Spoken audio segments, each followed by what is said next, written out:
tutti, ben ritrovati alla mattina al mercato, siamo qui sul canale YouTube di Radio Rossonera ed essendo mercoledì c'è un altro appuntamento qui con voi. Con la mattina al mercato ovviamente sempre Enrico Boiani e Beatrice Sarti. Ciao Bea, buongiorno. Ciao, ciao a tutti, buongiorno.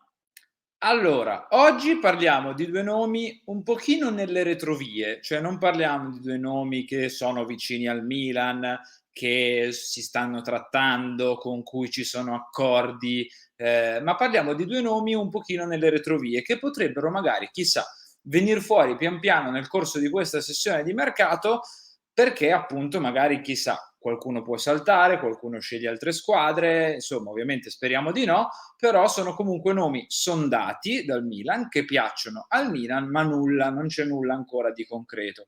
Prima di partire con questi 2 nomi, di annunciarvi chi sono, ma dalla copertina e dal titolo lo saprete già, l'avrete già letto, io vi invito come sempre a lasciare un bel mi piace, ci aiuta tantissimo, ci supporta tantissimo, quindi spaccate il tasto dei like qua sotto, iscrivetevi al canale se non l'avete ancora fatto, attivate la campanella per tutte le notifiche e se vi va, come sempre, lasciate un commentino dicendoci la vostra su questi 2 giocatori. Parto col mio, cara Bea, oggi, parto con la mia bancarella, perché nella mia bancarella oggi c'è uno dei miei pezzi preferiti, non un pezzo di lusso, non un pezzo magari comprato da tutti, però c'è uno proprio dei miei preferiti e sto parlando di Alexander Sorloth, l'attaccante prima punta, quindi norvegese del 95 dell'Ipsia, e ha giocato 2 stagioni in prestito alla Real Sociedad, percepisce un ingaggio, come vedete dalla grafica, preparata come sempre dal nostro Gianmarco Landucci, che ringraziamo, un ingaggio netto di 1,5 milioni, il suo contratto scade nel 2025, valore di mercato secondo Transfermarkt è di 12 milioni di euro. A tal proposito il Lipsia vorrebbe una quindicina perché non vorrebbe privarsene, soprattutto dopo le ultime stagioni che ha fatto, che sono state molto buone. La Sociedad, lui vorrebbe tornare alla Real Sociedad, però la Sociedad non vorrebbe spingersi oltre gli 8-10 milioni, insomma potrebbe rimanere la situazione a bagnomaria e il Milan ha chiesto informazioni per capire, all'Ipsia ovviamente, per capire la fattibilità dell'operazione, per capire un po' a che cifra potrebbe partire.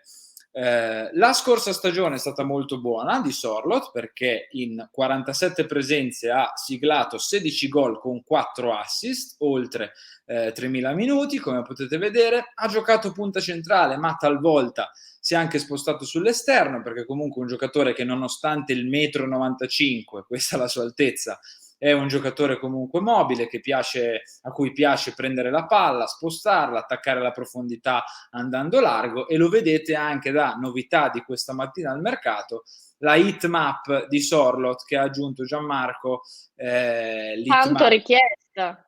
esatto, tanto richiesta, ce l'avete chiesta nei commenti, l'abbiamo inserita, questa è l'heatmap della scorsa stagione di Alexander Sorloth.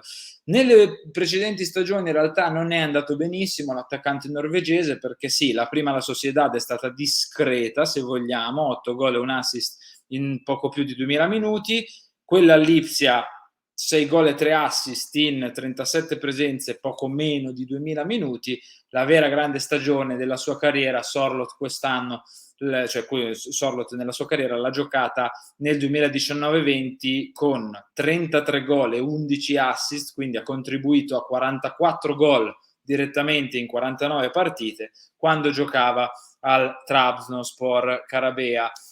Lo abbiamo un pochino visto, ne abbiamo un pochino parlato, è ovvio che non è il nome principale per l'attacco del Milan della prossima stagione. Ci sono nomi migliori, ci sono nomi che scaldano di più, nomi anche che piacciono di più alla dirigenza, però per me Sorloth, per rimanere in tema mercato, è uno di quei, è come quando vai al mercato a comprare il nuovo cornetto, il nuovo telefono, non so come si chiama dalle vostre parti, per la doccia.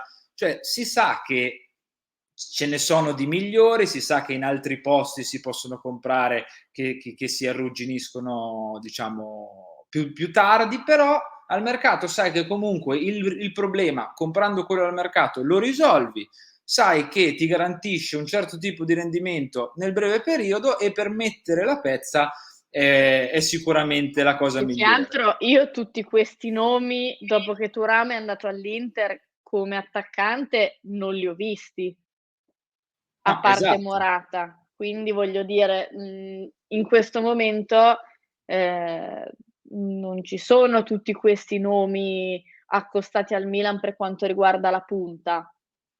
Chiaro che, come dici tu, si potrebbe fare di meglio di Sorloth, ma probabilmente si potrebbe fare meglio anche di Morata.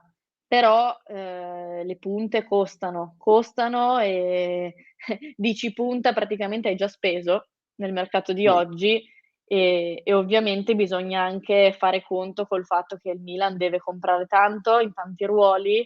L'attaccante, io mi rendo conto che questa doveva essere l'estate dell'attaccantone del Milan, cioè io me lo ricordo. Tutti lo Poi, speravamo.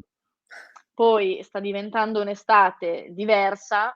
Non ti dico che ad oggi la questione prima punta è finita un po' in un angolino, perché è brutto da dire. Però sinceramente i ruoli dove c'è della carne al fuoco sono altri, se ci Sì. pensi.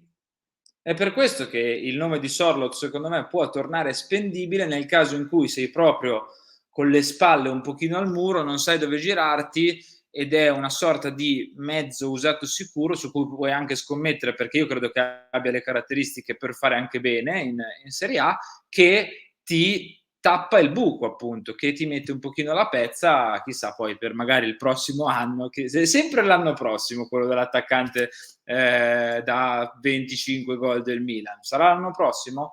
Lo vedremo. Ma più che altro credo che comunque, allora, la punta io capisco, non comprendo, nel senso che non mi permetto di dare un giudizio personale, però comprendo che il Milan più di un tot per un singolo giocatore non vorrebbe spendere. È ovvio che la punta, come dicevamo, è un ruolo che già di suo ha un costo più elevato, è ovvio che, l'occasione di Thuram c'era, però ad esempio, come abbiamo visto, l'ingaggio è stato tanto alto, quindi, non è facile, però prima o poi, ehm, in teoria andrebbe fatto. Poi se loro saranno bravi a trovare un altro parametro zero e magari portarlo a Milanello senza dargli oltre 6.000.000, allora bravi, però non è semplice. Non è semplice nemmeno andare a chiudere. Innanzitutto ne è arrivato uno che è Loftus-Cheek. Non è semplice nemmeno, con l'augurio che Reinders possa arrivare, andare a capire chi possa essere il terzo centrocampista cercato dal Milan. Sappiamo che piace tanto Musà del Valencia, di cui vi abbiamo parlato anche qui negli scorsi episodi, ma sappiamo che costa tanto, che il Valencia chiede tanto per un giocatore che di garanzie magari ancora ne dà poche perché è molto giovane e paghi anche il fatto che è molto giovane, ha tanto potenziale, però oggi Bea tu ci tiri fuori, anzi ci metti nella tua bancarella un nome che ci fossero veramente prodotti così nel tuo mercato, veramente comprerei tutto. Sì, guarda, possiamo mettere in onda la grafica di questo giocatore. Come sempre ringraziamo Gianmarco Landucci e Gravenberch. So che riscuote un bel po' di consensi, nonostante la sua ultima stagione non sia stata a livello delle precedenti 2. Andiamo quindi un attimo a capire qualcosa in più su questo giocatore. È giovanissimo perché è un 2002, anche se ormai devo dire che non fa più notizia che il Milan si avvicina a giocatori così giovani. Già. 21 anni, olandese, attualmente gioca nel Bayern, direi non la prima squadra che passa. L'ingaggio attuale è un filino alto, nel senso che, 9.200.000 lordi, 4,8 netti, quindi voglio dire è un giocatore, che ha un ingaggio in questo momento, per quello che ci hanno fatto capire, inarrivabile per il Milan, perché sappiamo che il tetto di Leao, ehm, è il tetto di Leao, cioè è proprio un tetto in tutti i sensi, no, Eh sì, è proprio un tetto.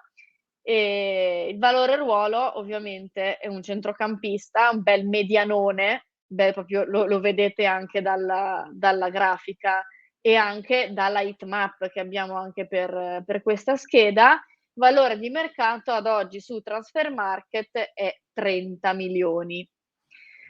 Allora, diciamo che questa stagione rispetto alle sue precedenti, come dicevamo, è stata un filo più sotto, anche per quanto riguarda le presenze, perché ad esempio lui è stato titolare in Bundesliga solamente 3 volte e 0 in Champions League.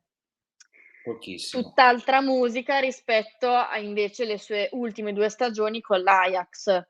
Riporto anche i numeri della stagione con il Bayern, 1 gol e 1 assist. Perché dico così dell'Ajax? Perché oltre ad avere numeri diversi, che comunque per un centrocampista centrale non sono male, perché 3 gol e 6 assist non è assolutamente scontato, però pensate, in Champions League ha giocato sempre titolare fino a che l'Ajax è uscito e in campionato è stato titolare su 30 partite ben 26.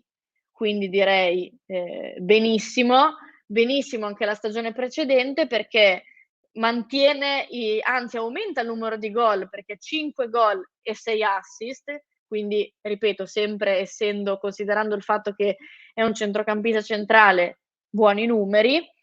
Anche qui in Champions League sempre titolare al girone e poi quando l'Ajax si è trasferito in Europa League fino ai quarti, anche qui sempre titolare. E in campionato 31 volte su 31 direi che, voglio dire, nell'Ajax questo ragazzo era molto, molto importante. Se ne parlava un gran bene nell'Ajax, è andato al Bayern credo a 1 anno dalla scadenza, una cosa simile, per una cifra nemmeno folle, credo fossero sulla ventina di milioni, 25, non di più. Grandissimo colpo del Bayern, poi 18,5 milioni di euro ecco, per poi come esattezza. io dico sempre, arrivi al Bayern Monaco, che è la maglia del Bayern Monaco, e prendi un quell'ingaggio lì e hai davanti nelle gerarchie Joshua Kimmich e Goretzka, sono 2 giocatori che in questo momento sono i 2 titolari, credo, se non nel Real Madrid che ha il centrocampo più forte d'Europa, in tutte le altre squadre del mondo, o quasi. Quindi è anche difficile rubare il posto a questi giocatori, è un giocatore che Aggiungo sì, aggiungo, perché so che i nostri ascoltatori, sono amanti dei giocatori altissimi, da 2 stagioni a questa parte, 1,90 m e quindi anche la riga dell'altezza la spuntiamo con una casellina verde, che voglio dire, nel calcio di oggi l'altezza non è tutto, come non lo è mai stata, però sappiamo che nelle ultime stagioni abbiamo un po' sofferto questo aspetto e quindi lui si presenta con 1,90 m. sì. Tra l'altro Gravenberch, se non sbaglio, è un giocatore che piaceva anche alla vecchia Mh. di dirigenza, era stato valutato, poi Sì, piaceva però, c'erano dei però, diciamo. okay, okay. Però ecco, se nella bancarella ci fosse Gravenberch e il proprietario della bancarella mi dicesse: "Guardate che non ne chiediamo proprio 30, ne chiediamo un pochino meno", io il pensiero di andare su di lui piuttosto che su Musa, anche per le caratteristiche che ha, perché un giocatore un po' più difensivo ci servirà e ci servirebbe, ce lo farei, non so te, ecco. Guarda, ti dico, per me ad oggi, non ti dico che il cartellino è il problema minore, però è il problema numero 2. A me quello che spaventa è l'ingaggio è altissimo. Quindi, qui si devono verificare le solite dinamiche del: capisce che nel Bayern non c'è posto per lui vuole giocare, va al Milan, si spalma l'ingaggio e si fa, perché con quell'ingaggio lì ad oggi non credo che È sia. difficile. Sì, però ripeto, capisco perché certe squadre possono offrire quegli ingaggi. Lui comunque all'Ajax era un giocatore molto importante, è arrivato ad avere quell'ingaggio, è giovanissimo, però, affinché si verifichi qualcosa di positivo, anche lui deve sicuramente venire incontro al Milan. Eh sì, ve l'abbiamo detto, erano di fatto 2 nomi un pochino più nascosti, un pochino più nelle retrovie, però per chi non li conoscesse e non li conosceva, magari speriamo di avervi illuminato un pochino di più e vedremo dove andranno, perché poi se non vanno al Milan comunque chissà se restano uno all'Ipsia, uno al Bayern, se si muovono e quant'altro, oppure se magari si può aprire la possibilità col club di Vialdorossi per almeno uno dei due.